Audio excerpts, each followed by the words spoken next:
morning. It is Wednesday, May 7th, 2025, day 10 of my trip across America. Last night I arrived here in Wytheville, Virginia, and I stayed at the Super 8 Hotel over there. The wind and rain got to me. I just needed to be heated. So I cranked the heat up as high as it would go, and boy, was that toasty. Anyway, I'm having a super late start today, so I don't know how far I'll get. The goal would have been 50, 60 miles. I'll get what I get. Not much going on today. The weather's changed. It's gotten a little cooler. They're expecting heavy thunderstorms tomorrow. I just stopped here at the Summit Missionary Baptist Church to have lunch.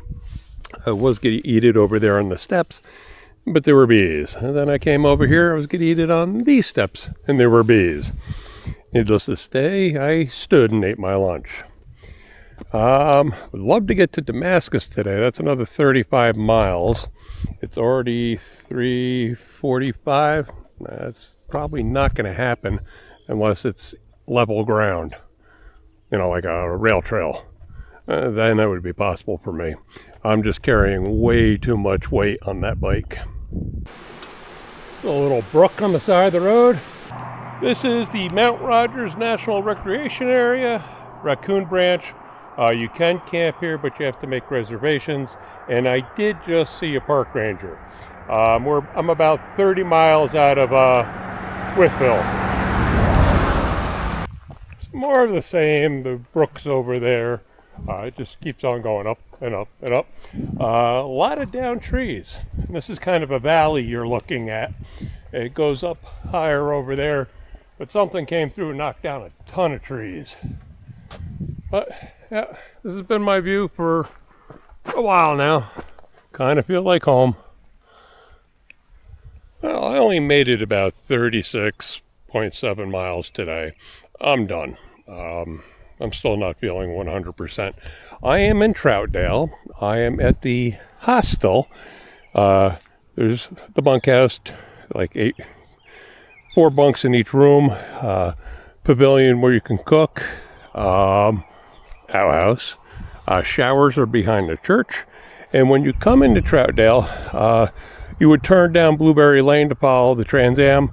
But if you keep going straight, you'll see the big white church on top of the hill. Well, you have to push your bike all the way up the hill to get to the bunkhouse. It's donation based. Suggested on the wall is $10. Max stay is 2 days. And one thing I forgot to mention, there is no cell service here.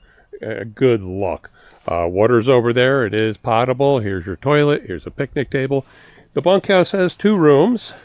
The doors are open. Some cleaning supplies. You'll see very simple, some food, potable water. Pretty cool. Just like on the Appalachian Trail and PCT, the Pacific Coast Trail, they have giveaway boxes. People who don't want to carry their stuff offer it free to others. And in this room, pretty much the same thing. I don't think the washer works. Oh, it's a dryer. Sweet. But this is the bunkhouse, and over there is the pavilion where you can cook.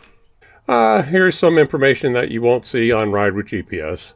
Hikers and cyclists welcome, self-check-in, donations, 2 nights max, dogs are welcome, water is potable, showers, kitchen, rules, there is no Wi-Fi, of course. And here's your donation box, $10. That's not bad. And you can hang your clothes out to dry. Now you have more places to hang your clothes. Looks like an old volleyball rack. This is the pavilion where you can cook. I don't know, there's a sink over there. Not much cooking going on over here. But yeah, that's it. This is Troutdale. I'm sure there's more to see. But I came from over there, which was probably on the other side of that. God knows where. But yeah, it was a nice ride today until I got to the National Forest. Then it got to be too far uphill. Some of you might be wondering, why am I complaining about hills? Well, on day 5, I injured my right knee, and today the left knee. So, doing pretty good. The injury is a repetitive motion injury from probably lack of stretching. It has to do with the kneecap, the soft tissue, the muscles, blah, blah, blah, blah. Well, this will be my humble abode for tonight. Not much else. I don't think I'll be sharing the bunkhouse with anybody. From what I understand, there was a German guy about a week or 2 weeks ahead of me. A couple days ahead of me were a woman from France and another woman from Idaho traveling together. And there was one other guy in another logbook. I didn't read his entry, but we're the only ones out here.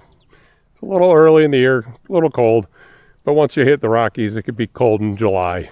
It could snow in July from the videos I've seen. Anyway, I'm going to enjoy my solitude.